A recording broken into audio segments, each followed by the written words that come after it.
This instrument is fraudulent. Claire Dalton tore the $10 million check before Arturo Villanueva could pull it back. Escrow closes at 4. Beside him, his daughter watched the last chance There is no pre-clearance. to secure her late mother's community split into 4 pieces. Preserve every piece. Arturo opened the bank's own pre-clearance record, but Claire shoved it aside. Sir, I expected your transfer. It was pre-cleared at 8:42. Why had she destroyed a check approved hours earlier? The money still isn't there. The first tier sounded smaller than it should have. Claire Dalton pulled the cashier's check from Arturo Villanueva's reach and split $10 million across the printed seal. Beside him, his daughter stopped removing the lid from her coffee. Those funds were due in escrow by 4 o'clock, the last chance to secure her mother's community center. Why had the bank destroyed a check it had already agreed to receive? Claire tore it once more and laid the pieces on the counter. This instrument is fraudulent. Arturo did not reach for them. You haven't called the issuing institution, he said. I don't need to. Then, you haven't verified the check. Claire's jaw tightened. Sir, people do not walk into a neighborhood branch with a check this size.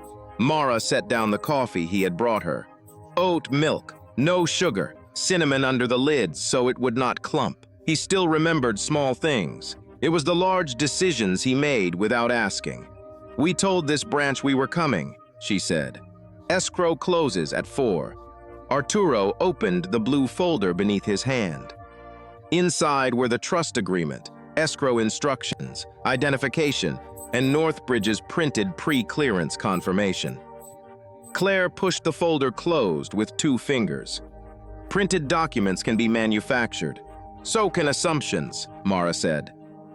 Arturo looked at her. It was the first sentence she had directed toward his defense in weeks. She did not look back. A wall clock above the teller line clicked to 11:18. Arturo slid the folder away from Claire's hand. Please preserve every piece of that check and call whoever approved the pre-clearance. Uncertainty crossed Claire's face, then disappeared. There is no pre-clearance. Arturo turned the top page toward her. A Northbridge reference number sat beneath that morning's date. Claire read it without leaning closer. Wait here. She gathered the torn pieces and disappeared through a security door. Mara watched the door close. If they delay this, Bellwether can accept the Dupper's offer. I know. You always know the deadline. The words landed without volume. Arturo looked down at the second coffee he had bought for himself and never opened. Mara, not here. Behind the glass, Claire started a video call. A young teller approached Arturo with an evidence envelope, then hesitated. She told me not to touch anything, the teller whispered. That may be the first correct instruction today, Arturo said. Mara almost smiled. Almost. Claire returned holding a tablet. Her posture was straighter, but the color had left her face. On the screen was Elias Monroe, Northbridge's regional operations director. He looked past Claire as soon as Arturo stepped into view. Mr. Villanueva, Elias said. Then his voice changed, not louder, simply more careful. Sir, I was expecting your transfer. Claire stared at the screen. Elias continued. The trust instrument was pre-cleared at 8:42 this morning. Why was it not deposited? No one's answered. His eyes moved to the 4 pieces on the counter. Tell me, he said, that is not the original check. Claire's silence gave him the answer. Mara looked at the clock.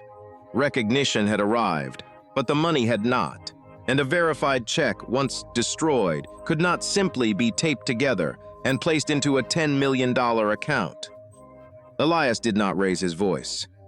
Nobody moves those pieces again. The branch changed around that instruction.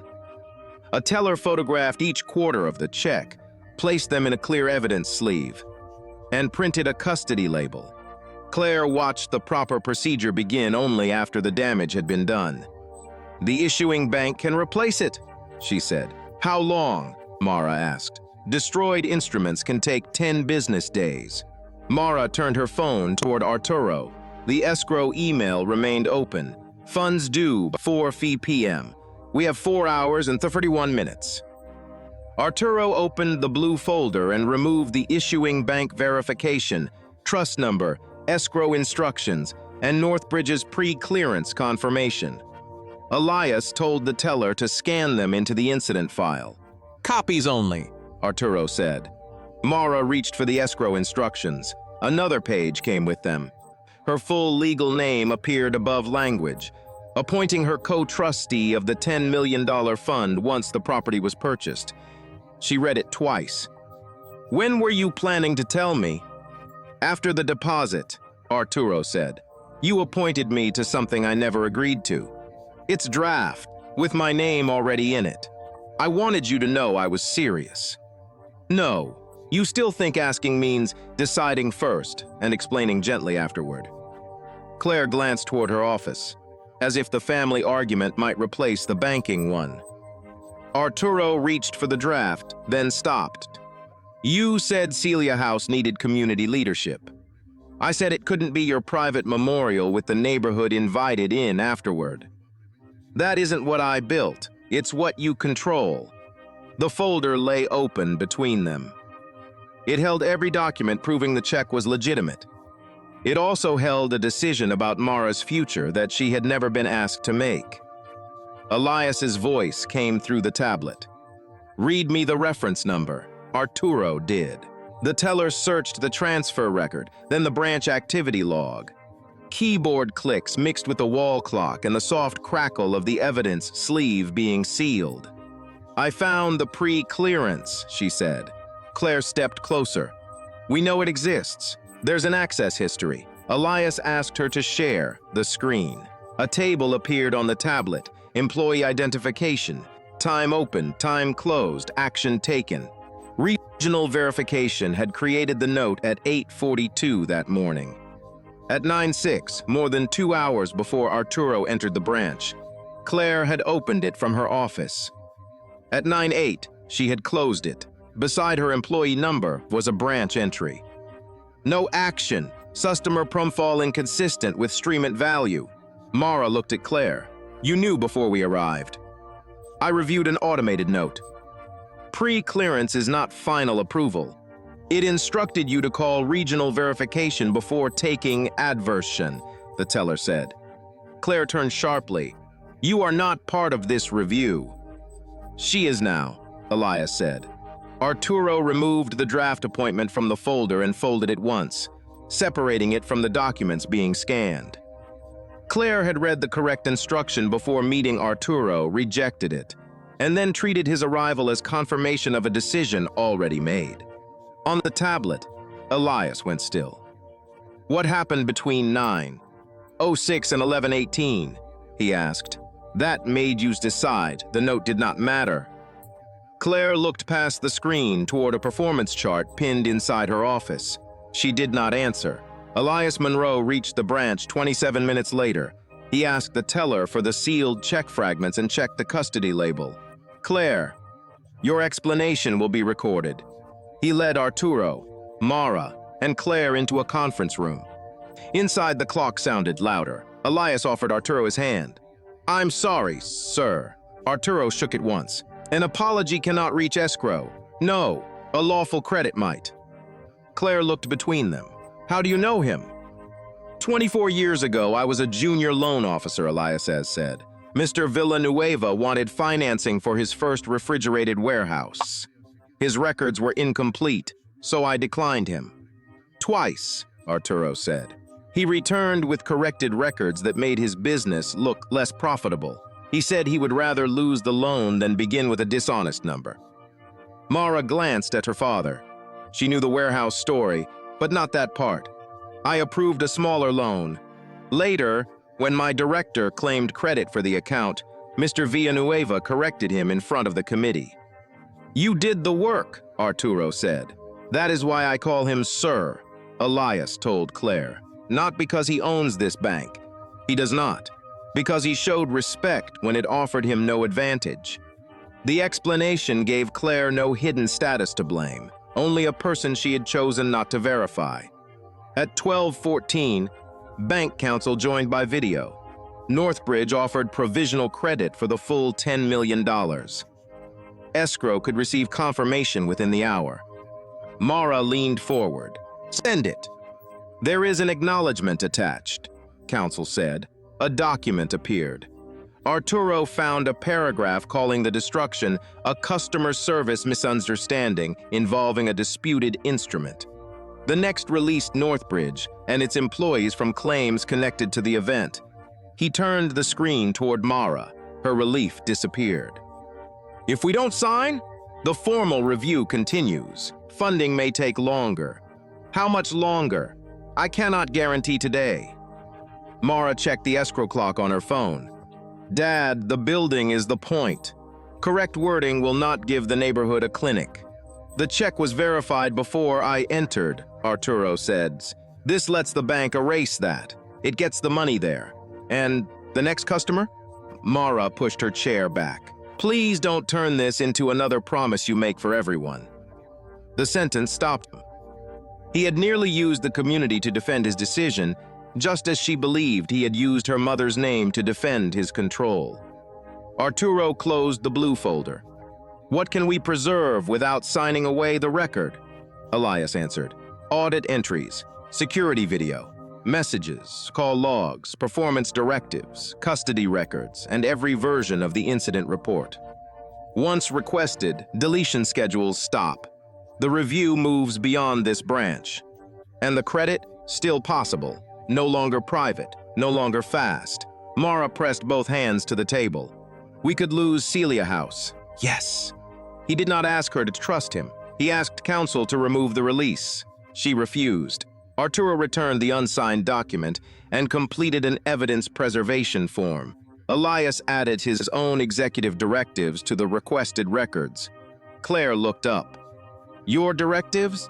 If they shape this branch," Elias said, "they belong in the file." At 12:26, Arturo signed. The teller scanned the request and handed him a time-stamped receipt. The fastest door had closed. 3 hours and 34 minutes remained. Celia House still had no funds, and the bank could no longer call what happened a misunderstanding. At 12:41, Elias opened the preserved security footage on the conference room monitor. The camera above counter 6 had no sound, but it did not need one. The footage showed Arturo place his identification beside the check. Claire read the amount but never called regional verification. When he turned the pre-clearance page toward her, she pushed it aside and took the check. Mara watched her father remain still as the paper split. His only quick movement came when Claire reached for the blue folder. He pulled it back, then placed one palm flat on the counter. "Pause there," Elias said. "Claire's incident report," said Arturo had raised his voice, leaned across the counter and adopted a threatening posture. In the frozen frame, Arturo stood more than 2 feet from the counter edge. His mouth was closed. Claire was leaning toward him. "Is there another angle?" she asked. "2 more, Elias said. "They show the same thing. You challenged every instruction," Claire told Arturo. "I asked you to verify the check. Repeatedly. Because you repeatedly did not." The footage corrected the bank's version of her father. Mara knew it could not correct everything between them. Elias opened the performance records preserved with the video. A dashboard ranked managers by fraud losses, transactions stopped, and escalation time. After Claire's branch lost $86,000 in a counterfeit case, Elias ordered faster fraud flags and publicly ranked the slowest branches. Claire pointed to the chart. "You said another loss would mean leadership changes." "I did. You rewarded fast escalation. Don't pretend this began when I touched that check." Elias kept his eyes on the dashboard. "My pressure explains why hesitation frightened you. It does not explain why you ignored a verification note, destroyed the instrument, or wrote something the cameras disprove. Your system made certainty look safer than accuracy." Elias entered her sentence into the review record, followed by his own name. Mara placed the draft co-trustee appointment beside the screen. This is the same habit in a cleaner suit. Arturo looked at her. It is not same. The harm is not the same.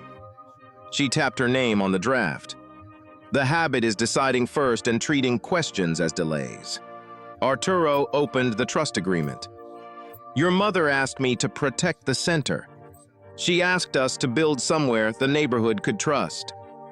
I spent 2 years making that possible.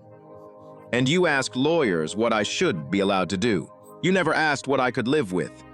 He found the clause giving him sole veto authority. His finger stopped beside it. Mara's voice softened. When Mom stopped eating, you brought a revised budget into her hospital room. I asked if we could sit with her without solving anything. You left to call the architect. Arturo remembered the call. He had believed this was the one part of losing Celia he could still prevent. His hand moved toward a page of correspondence, then stopped. No document could make absence feel like presence. What would you accept? He asked. An independent community board, published terms, no private veto, no appointment made because someone is family. If the trust changes now, Elias said, compliance may require new escrow instructions. The clock showed 1:07. Arturo closed the blue folder and slid it to the far side of the table. Then show me, he said to Mara, what this promise looks like without my control. For the first time that day, Mara pulled her chair closer. At 1:19, the issuing institution confirmed the cashier's check was authentic, fully funded, and payable to the Celia House Community Trust. But without the destroyed original, a replacement required a declaration of loss and a bank indemnity. Northbridge could advance the funds only if its legal department assumed the risk. Counsel returned to the video screen with the same release attached. Sign it, and we can approve the indemnity. Mara read the clock. You changed the heading. The words customer service misunderstanding were gone. The release of liability was not. Arturo pushed the tablet back. Then the answer has not changed. Counsel muted her microphone. Elias did not. Prepare the indemnity without the release, he said. That exposes Northbridge to the entire amount. Northbridge created the exposure. While counsel sought approval, Mara drew 6 boxes on a legal pad. 1 for Arturo, 1 for herself, and 4 for members of the neighborhood steering committee. 6 equal votes, she said. No founder veto. Any withdrawal above 50,000 needs 4 signatures. Board vacancies are filled by the remaining board, not by you or me. Arturo read the final box. The name? The board controls it. Your mother chose Celia House. Then you can ask them to keep it. His blue folder contained a page reserving permanent authority over the center's name, director and trust principal. His lawyer had called those protections. Arturo removed the page. He drew 1 line through the naming clause, another through his sole withdrawal authority, and a third through his right to appoint Mara's successor. No special seat for me, Mara said. I serve because the board elects me, and they can remove me. Arturo looked at the empty signature boxes. Preserving his authority might have made compliance easier. Instead, he wrote his initials beside every deletion. Elias opened a secure call with the 4 committee members. A retired teacher joined from a bus stop. A clinic social worker signed between appointments, and the neighborhood treasurer read every clause twice. At 2:03, while the first signatures were being verified, Claire entered carrying a corrected incident report. The original words "aggressive customer" had been struck out. The video does not support my description, she said. Elias read the new paragraph. This says you failed to complete verification. It does not say why. Claire's eyes moved toward Arturo, then stopped at the table between them. Regional verification left me a callback at 9:11. I marked it reviewed without returning it. Why? Mara asked. Claire gripped the report. I had decided his profile did not fit the amount. When he arrived, I looked for reasons to keep that decision. No one rescued her from the admission. She added the sentence, initialed it, and placed the correction beside the sealed fragments. Arturo did not thank her. He only made room for her to sign. At 3:21, the neighborhood treasurer's verification cleared. 6 signatures appeared beneath the amended trust. Arturo no longer held a veto, naming authority, unilateral access to the money, or power to choose Mara's successor. The promise could continue without his permission. Mara checked the document, then looked at him. This is the first version I can sign. It was also the version least likely to reach escrow on time. Bank counsel returned with authority to issue the indemnity, but compliance had one final objection. The trust approved that morning was no longer the trust requesting $10 million. The clock showed 3:22. 38 minutes remained, and Northbridge now had to decide whether it would honor the only version of Celia House that Arturo was finally willing not to own. At 3:24, the amended trust cleared legal review. Counsel uploaded the indemnity, and the transfer screen displayed a green confirmation bar. Then it vanished. A red hold appeared. Instrument designation, suspected counterfeit. The fraud flag is still active, compliance said. No credit can move until the reporting manager corrects it. Claire stared at the designation she had entered. The issuing bank verified the check. Verification does not erase your report. Counsel opened another document. If Arturo withdrew his complaint, the bank could mark the incident resolved and transmit the money within 12 minutes. The clock showed 3:29. Mara looked at Arturo. If you refuse, make it your choice. Don't call it Mom's. Don't call it mine. Counsel moved the signature line toward him. This does not say the manager acted correctly. It says the complaint is resolved. The transaction can be resolved. That is not the same sentence. At 3:32, Arturo pushed the form back unsigned. Claire returned to her terminal. To remove the designation, she had to choose a reason. System error, new evidence, customer clarification, or manager error. Her cursor hovered over system error. Elias said nothing. Claire selected manager error. She wrote that she had ignored the pre-clearance note, missed the verification callback, destroyed an authentic instrument, and described conduct contradicted by security footage. I understand what this does to my position, she said. Arturo looked at the sealed check pieces. Your position was never mine to decide. Claire signed at 3:38. Compliance accepted her correction, but rejected Elias's exception. His authorization still carried a confidentiality condition from counsel's first offer. Elias revised the directive. Northbridge would preserve Arturo's complaint, fund the verified obligation without a waiver, and submit Elias's fraud performance policy for independent review. He signed beneath Claire's correction. At 3:47, compliance began its final review.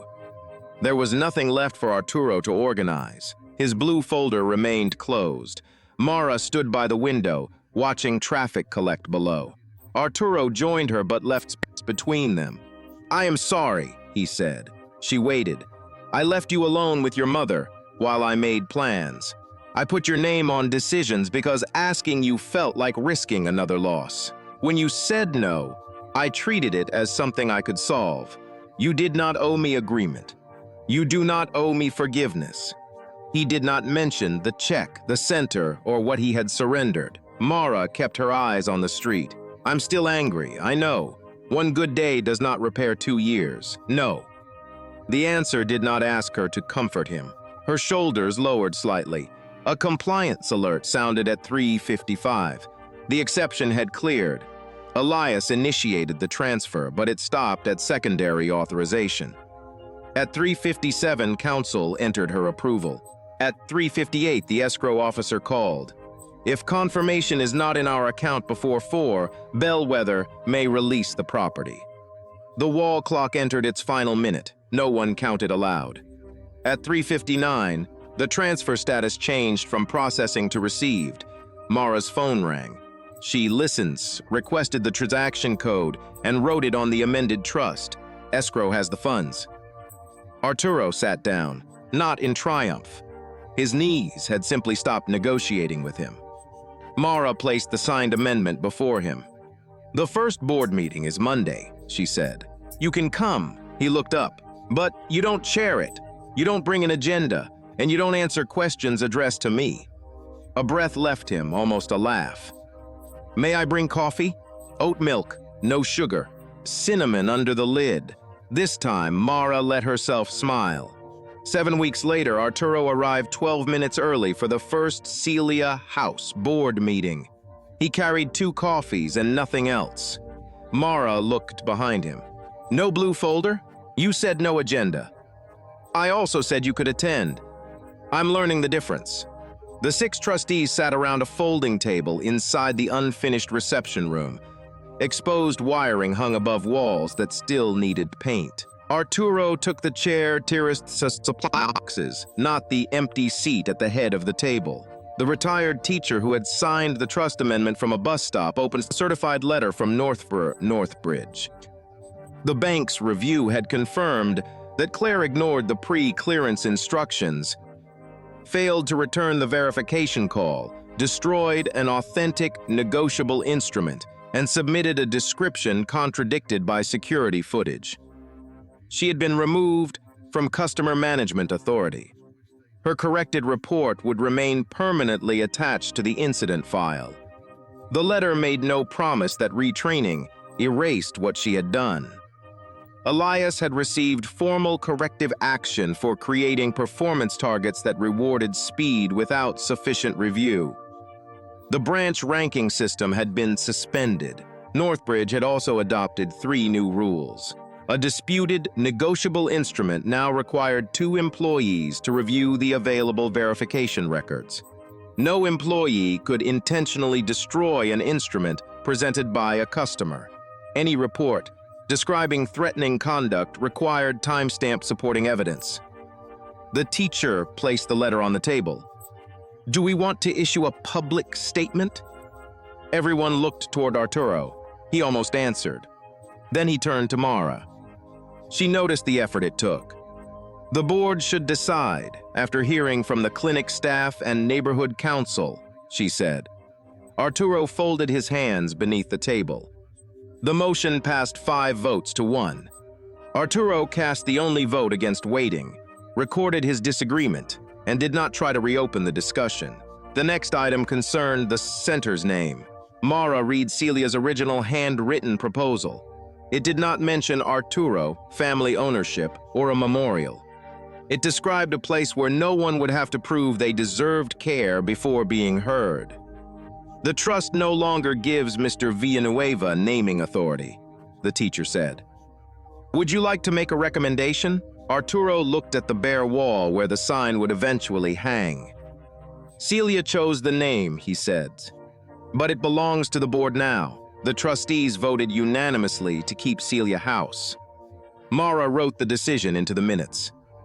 She did not thank him for surrendering a power he should not have held alone. He did not ask her to. 3 months later, the center opened its doors for a limited evening clinic. Arturo arrived wearing his olive work jacket. For the first time, he brought neither the folder nor a copy of the schedule. Mara handed him a plastic badge.